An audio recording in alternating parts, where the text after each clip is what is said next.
నమస్తే, నేను సిరి.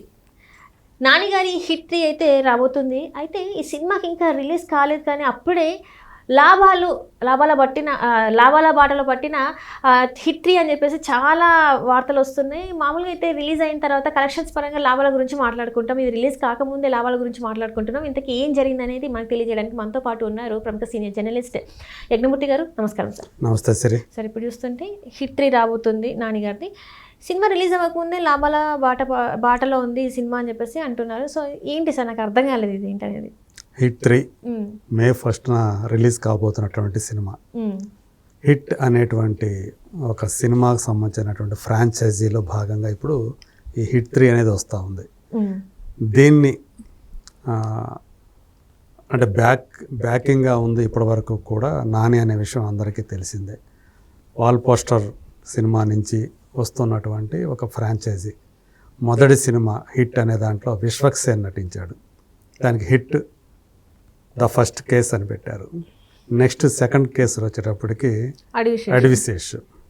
సో ఇవి రెండు కూడా అంటే హిట్ మంచి విజయం సాధించింది, హిట్ 2 ఇంకా పెద్ద ఘన విజయం సాధించింది.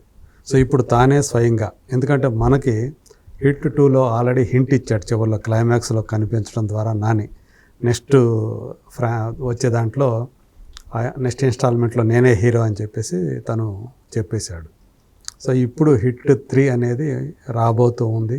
అర్జున్ సర్కార్ అనేటువంటి ఇన్వెస్టిగేషన్ ఆఫీసర్ లాగా ఇందులో మనకు ఆయన కనిపించబోతున్నాడు. చాలా యారోగెంట్గా, అగ్రెసివ్గా, వైలెంట్గా కనిపిస్తున్నాడు అని చెప్పి మనకి ఈ మధ్య వచ్చినట్టు టీజర్ తెలియజేసింది. దాంతో ఆ సినిమా మీద అంచనాలు మామూలుగా పెరగల. అంటే ప్రేక్షకులనే కాదు, బిజినెస్ వర్గాలు కూడా ఆ సినిమా మీద చాలా ఇంట్రెస్ట్ చూపిస్తూ ఉన్నాయి. ఇప్పుడు మనకు అందుతున్నటువంటి సమాచారం ప్రకారం ఈ సినిమా థియేట్రికల్ వాల్యూ ఎంత ఏంటనేది పక్కన పెడితే ఈ సినిమాకి దాదాపు సుమారుగా 60 కోట్ల రూపాయల ఖర్చు అయింది అని చెప్పేసి చెప్తున్నారు. ఎందుకంటే ఇది ఇక్కడ లోకల్గా హైదరాబాద్లో కాకుండా ఎక్కువగా అవుట్డోర్లో తీసిన సినిమా, అది కూడా హిమాలయాలకు దగ్గరగా తీసిన సినిమా, బోర్డర్లో తీసిన సినిమా. అందుకని అక్కడికి వెళ్ళి తీయటం అనేది ఎక్స్పెన్సివ్ అయింది. అందుగురించే ఈవెన్ క్లైమాక్స్కే ఆల్మోస్ట్ 7 to 8 crores అయిందని చెప్పేసి తెలుస్తూ ఉంది. ఇది నాని సొంత సినిమా కాబట్టి ఆయన రెమ్యునరేషన్ ఇందులో లేదు. ఆయన రెమ్యునరేషన్ లేకుండానే 60 కోట్ల రూపాయల దాకా బడ్జెట్ అయిందంటే దాన్ని బట్టి మనం అర్థం చేసుకోవచ్చు. సో శైలేష్ కొలను ఈ సినిమా డైరెక్టర్, తనకి ఏం కావాలో అదంతా కూడా సమకూర్చిపెట్టాడు. పైగా ఏంటంటే చాలా ప్రెస్టీజియస్గా.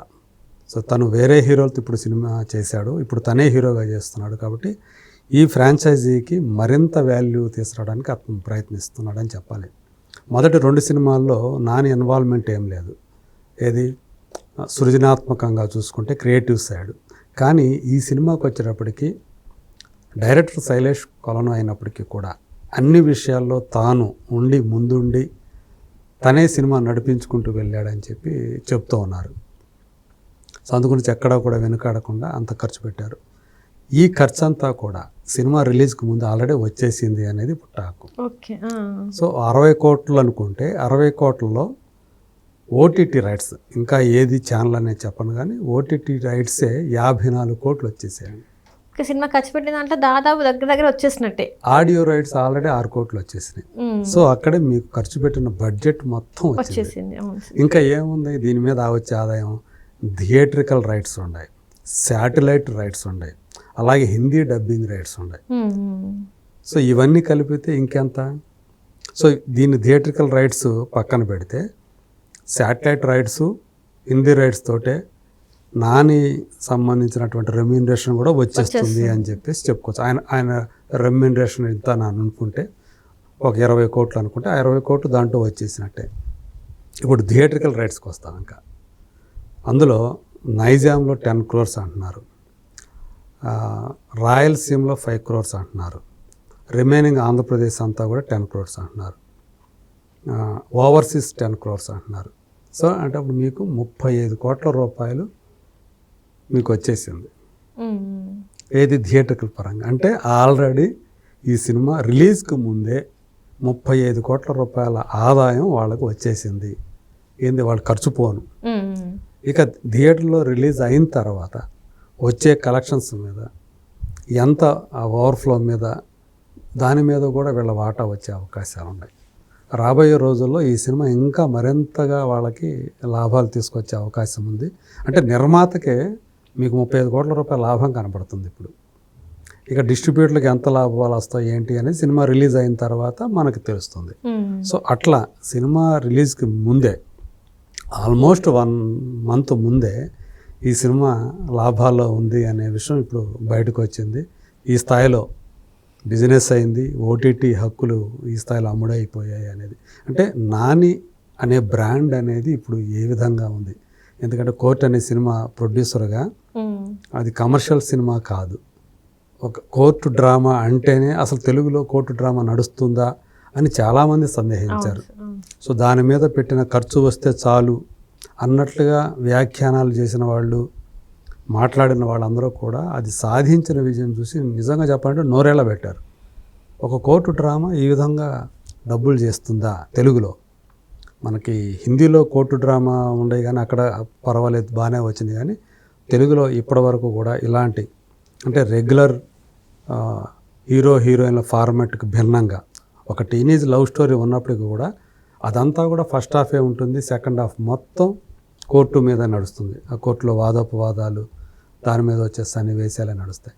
మరి అందుగురించే నాని అనే బ్రాండ్ అనేది ఒక నిర్మాతగా, ఒక యాక్టర్గా ఎలా దూసుకుపోతున్నాడు అని చెప్పడానికి ఇదొక ఎగ్జాంపుల్ అని చెప్పి చెప్తూ ఉన్నారు.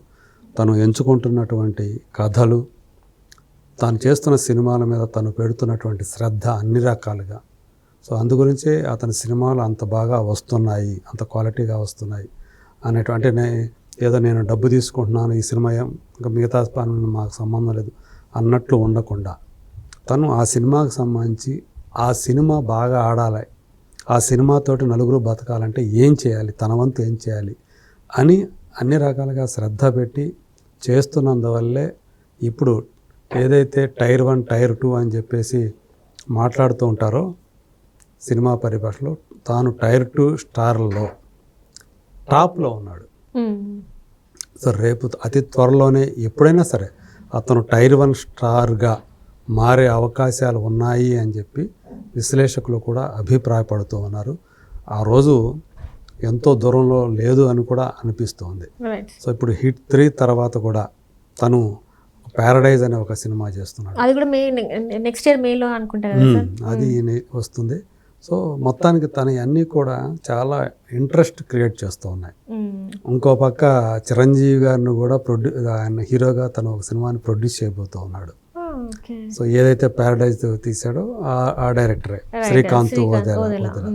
సో ఇలాంటి చాలా ఇంట్రెస్టింగ్ తన సినిమాలే కాకుండా తను ప్రొడ్యూస్ చేస్తున్న సినిమాలతో ఇంట్రెస్ట్ క్రియేట్ చేస్తున్నాడు. అందరి దృష్టిలో ఇప్పుడు అందరి దృష్టి అతని మీదే ఉంది.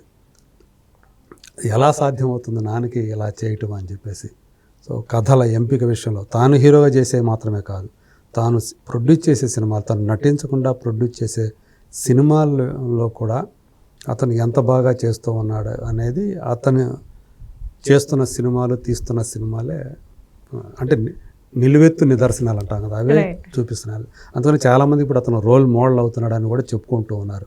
మరి రాబోయే రోజుల్లో ఇంకెన్ని వండర్స్ తను చేస్తాడో, మనకు చూపిస్తాడో చూడాలి. Right thank you so much. Thank you.